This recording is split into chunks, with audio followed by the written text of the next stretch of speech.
Hai, Assalamualaikum. Anda sedang menonton Sekilas Fakta 23 Mei 2023 bersama saya, Pia Ernadia.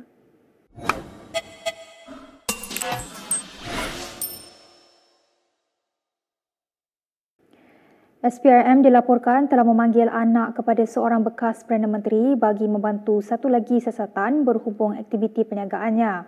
Memetik sumber yang rapat dengan siasatan itu, akhbar The Star melaporkan individu itu disoal siasat selama beberapa jam.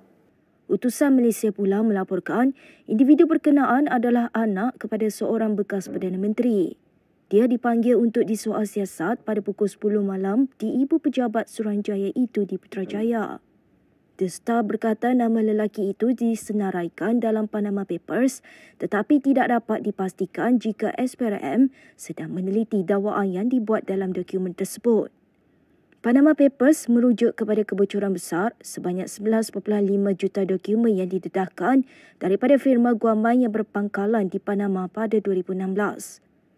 Ia mendedahkan bagaimana ahli politik, bintang sukan dan penjenayah terkemuka menyembunyikan kekayaan mereka menggunakan tempat pelindungan cukai luar pesisir. Ketika itu, Malaysia kini telah melaporkan bahawa anak bekas Perdana Menteri Najib Razak, Muhammad Nazifuddin Muhammad Najib adalah antara mereka yang dinamakan.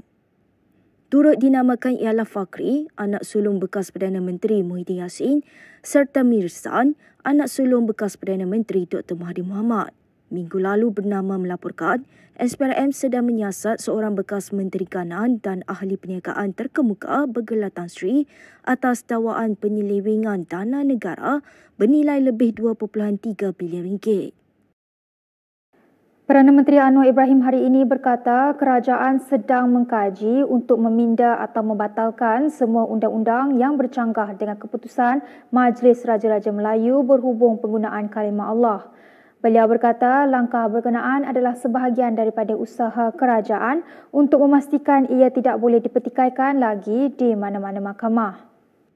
Menurut Anwar, antara langkah itu ialah bagi membolehkan kalimah Allah hanya digunakan oleh orang Islam di semenanjung Malaysia, manakala untuk bukan Islam di Sabah dan Sarawak diberikan kelonggaran. Bagaimana nak perkemaskan supaya tidak ada percanggahan ini? Apa yang dilakukan?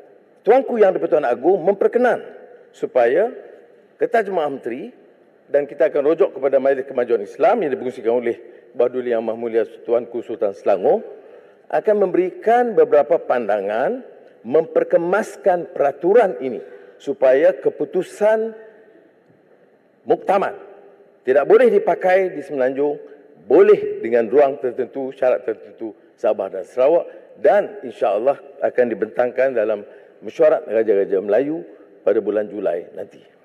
Sementara itu, pemimpin PAS mempersoalkan kenyataan Anwar bahawa tindakan kerajaan menarik balik rayuan penggunaan kalimah Allah adalah atas nasihat Peguam Negara. Satu aspek yang kami persoalkan, dia kata ini nasihat daripada Peguam Negara. Siapa Peguam Negara pada masa kes ini difailkan rayuan? Adalah Peguam Negara yang sama yang ada pada hari ini. Logik atau tidak?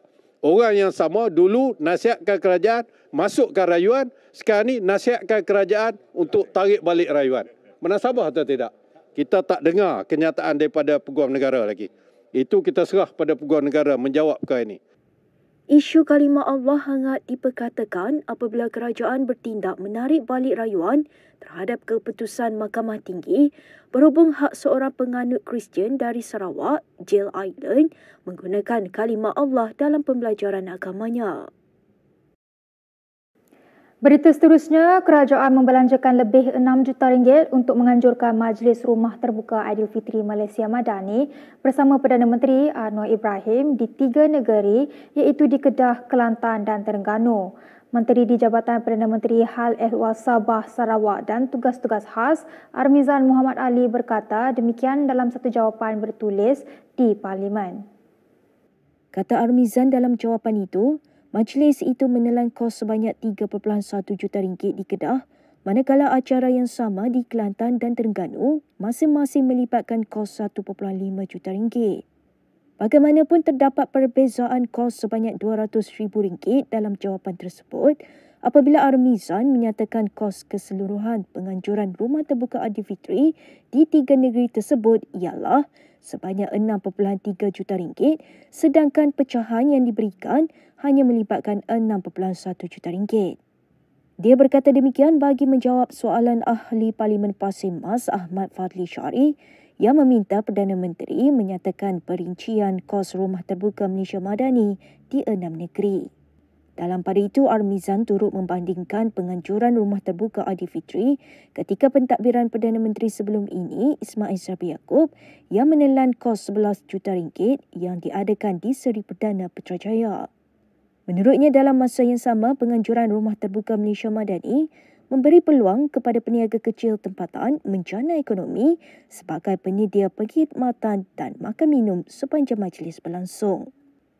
Kerajaan hanya menanggung kos rumah terbuka Aidilfitri Malaysia Madani di Kedah, Kelantan dan Terengganu, manakala acara yang sama di Pulau Pinang, Selangor dan Negeri Sembilan ditanggung oleh kerajaan negeri.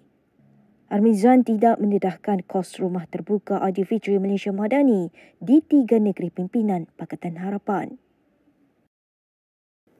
Pengerusi BN Ahmad Zahid Hamidi meminta parti komponen BN khususnya MCA tidak berasa kecil hati dengan kerjasama gabungan itu dengan PH. Presiden UMNO itu berkata pihak yang terlibat dalam kerjasama itu sebaliknya perlu saling menyantuni antara satu sama lain. Zahid diminta mengulas komen Setiausaha Agung MCA Chong Sin Woon yang menggesanya untuk memberi tumpuan kepada parti komponen dalam BN dan bukannya rakan politik lain terutamanya DAP. Chong berkata kerjasama BN dan PH mesti memberi manfaat kepada kedua-dua gabungan itu. Kenyataan Chong itu hadir selepas Zahid menyeru agar penyokong BN menyokong PH dalam pilihan raya negeri PRN akan datang. Peranan MCA dalam PRN akan datang masih tidak jelas. Parti itu tidak memegang sebarang kerusi di 6 negeri yang akan mengadakan PRN. Zahid sebelum ini berkata penyokong UMNO harus menyokong calon PH sama seperti mereka menyokong calon MCA dan MIC sebelum ini. Setiausaha Publicity Kebangsaan DAP Teo Nii Ching dan Setiausaha Agung DAP Anthony Loke juga menyeru ahli parti dan penyokong mereka menyokong calon UMNO semasa PRN akan datang. Kita ke perkembangan berikutnya. Abdul Hadi Awang hari ini mengecam pihak yang meremehkan perjuangan PAS sehingga parti itu didakwa tidak mempedulikan kebajikan rakyat termasuk berkaitan bekalan air bersih. Tanpa menyebut sebarang nama, Presiden PAS itu menyalahkan Anwar Ibrahim kerana menjadi punca kerajaan negeri terbabit disekat daripada menerima bantuan dari pusat. Menerusi satu kenyataan, Hadi berkata, kesukaran tersebut berlaku ketika PAS gigih berusaha menunaikan tanggungjawab sebagai kerajaan. Menurut Hadi, royalti petroleum kepada negeri Kelantan dan Terengganu dinafikan Putrajaya, namun tidak begitu keadaannya apabila membabitkan Sabah serta Sarawak. Pun begitu, Hadi berkata, ketika berdepan dengan sumber kewangan terhad, PAS membuktikan mereka mampu mentadbir negeri dengan berintegriti serta beramanah. Beliau terus mengkritik Anwar selaku Menteri Kewangan kerana gagal membatalkan lesen premis perjudian di Kelantan serta menyekat penjualan arak hanya kepada orang bukan Islam seperti dilaksanakan PAS pada 1990. Pemberian sagu hati setahun sekali kepada ahli Lembaga Pengarah Air Kelantan Sedang Berhad AKSP merupakan prosedur biasa dalam syarikat berkenaan. Ketua Dewan Pemuda PAS Kelantan Muhammad Kamal Mohamed berkata, sagu hati tersebut adalah bagi menghargai kerja-kerja memberikan pandangan dan keputusan-keputusan dasar kepada pengurusan. Berhubung perbezaan jumlah sagu hati yang besar antara ahli lembaga pengarah dan kaki tangan, Muhammad Kamal menyifatkan perkara itu tidak berbangkit. Muhammad Kamal juga kesal dengan perbuatan pihak yang menularkan salinan dokumen tersebut dengan tujuan memberi persepsi negatif terhadap AKSP. Sehubungan itu, Muhammad Kamal mencadangkan agar AKSP menyiasat kebocoran dokumen sulit dalam kalangan kaki tangan. Semalam, seorang individu dikenali sebagai Wan Mahusin Wan Zain mendedahkan salinan notis yang didakwa dikeluarkan AKSP mengenai pemberian Aidilfitri pada tahun ini. Notis tersebut antara lain memaklumkan AKSP meluluskan pemberian suagu hati sebanyak RM10,000 kepada semua ahli lembaga pengarah AKSP, manakala semua kaki tangan syarikat menerima bayaran RM200. Setiausaha syarikat kepada AKSP pula diberi RM2,000. Berikut beberapa lagi ringkasan berita untuk hari ini.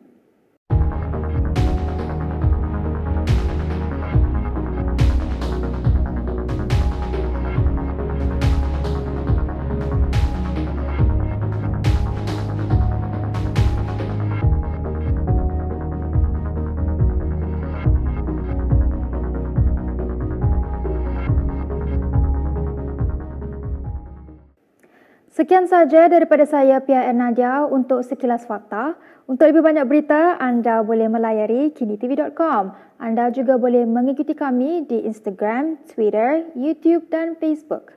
Salam hormat dan jumpa lagi.